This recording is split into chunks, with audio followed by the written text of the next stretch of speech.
Hello everyone, I am Shruti Gupta और last दो video में हम लोगों ने peer to peer system and client server architecture के बारे में समझा था। आज हम देखने वाले हैं व्हाट इज डिस्ट्रीब्यूटेड सिस्टम। तो डिस्ट्रीब्यूटेड सिस्टम जैसा कि नाम से पता चल रहा है कि जितने भी सिस्टम है वो एक लोकेशन पर या एक कन्फाइंड एरिया के अंदर नहीं है। ये अलग अलग सिटी, अलग अलग कंट्रीज में हो सकते हैं, लेकिन ये सारे सिस्टम्स मिलकर एक ढंग से काम करते हैं, यानी किसी वर्क को कोऑर्डिनेट करते हैं और एंड यूजर को ये पता भी नहीं चलता है कि ये सिस्टम्स अलग अलग लोकेशंस पर हैं। तो इस तरह के डिस्ट्रीब्यूटेड सिस्टम को दो तरीके से इंप्लीमेंट किया जा सकता है। एक है क्लाइंट सर्वर सिस्टम और दूसरा है पीयर टू पीयर सिस्टम। तो अपने पिछले दो वीडियोस में हम लोगों ने इसके बारे में भी देखा था कि क्लाइंट सर्वर सिस्टम या क्लाइंट सर्वर आर्किटेक्चर क्या है, जहां एक सेंट्रलाइज सर्वर होता था, जबकि पीयर टू पीयर सिस्टम में जितने भी नोड्स या सिस्टम्स होते थे वो as a server plus workstation दोनों की तरह काम करते थे। तो डिस्ट्रीब्यूटेड सिस्टम इन दोनों में से किसी भी तरीके से इंप्लीमेंट किया जा सकता है। यहाँ सर्वर एक सेंट्रलाइज हो ऐसा जरूरी नहीं होता है। जैसे यहाँ देख सकते हैं कि ये फाइल सर्वर है, ये हमारा डेटाबेस सर्वर है, ये सिंपली वर्क स्टेशन है। तो इस तरीके से डिस्ट्रीब्यूटेड सिस्टम में ये हम नहीं कह सकते हैं कि सारे के सारे सिस्टम सर्वर ही हैं। सर्वर भी हो सकते हैं, लेकिन ये अलग अलग लोकेशंस पर होंगे, अलग अलग टर्मिनल्स होंगे, ये भी अलग अलग लोकेशंस पर हो सकते हैं।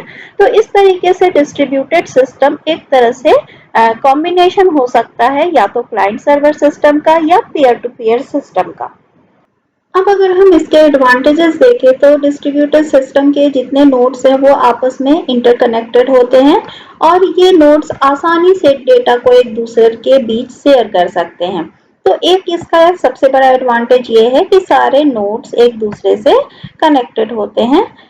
फिर अगर हम नए नोड्स को भी ऐड करना चाहते हैं डिस्ट्रीब्यूटेड सिस्टम में तो इजीली उसको ऐड किया जा सकता है। तो जब भी जरूरत होती है, more nodes can be easily added. इसके अलावा फेलियर ऑफ वन नोड ये पूरे नेटवर्क को इफेक्ट नहीं करता है, क्योंकि यहाँ हमने देखा था कि अलग अलग ढंग के सर्वर हो सकते हैं। एक हो सकता है फाइल सर्वर हो, दूसरा डेटाबेस सर्वर हो। तो अगर किसी एक सर्वर के फेल होने से हमारा पूरा नेटवर्क का वर्क स्टॉप नहीं होगा और नोड्स आपस में एक दूसरे से कम्युनिकेट कर सकेंगे फिर भी। इसके अलावा कई कॉस्टली रिसोर्सेज इनको आसानी से शेयर किया जा सकता है मल्टीपल नोड्स के बीच। तो ये सब इसके एडवांटेजेस हैं डिस्ट्रीब्यूटेड सिस्टम के।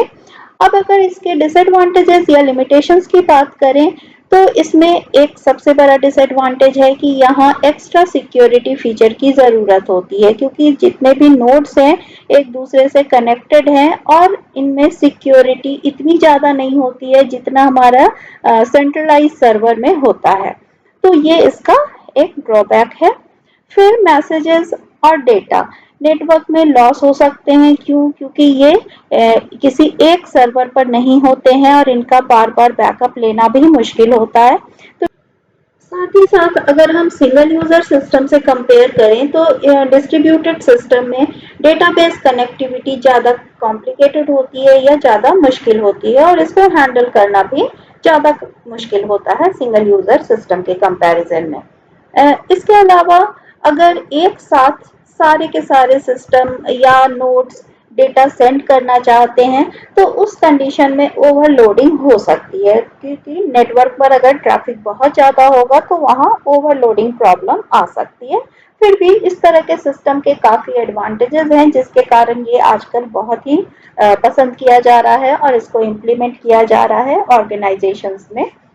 तो अब हम देखते हैं कुछ ऐसे ऑपरेटिंग सिस्टम जो डिस्ट्रीब्यूटेड सिस्टम को इम्प्लीमेंट कर सकते हैं, जैसे AIX ऑपरेटिंग सिस्टम है, सोलिरिस ऑपरेटिंग सिस्टम है, मैक ऑपरेटिंग सिस्टम है, OSF ऑपरेटिंग सिस्टम है। तो ये सब कुछ ऐसे ऑपरेटिंग सिस्टम हैं जिनका यूज हम डिस्ट्रीब्यूटेड सिस्टम पर कर सकते हैं। तो आज के वीडियो में अगर आपको डिस्ट्रीब्यूटेड सिस्टम समझ में आया तो इस वीडियो को लाइक शेयर एंड सब्सक्राइब करें and thanks for watching this video.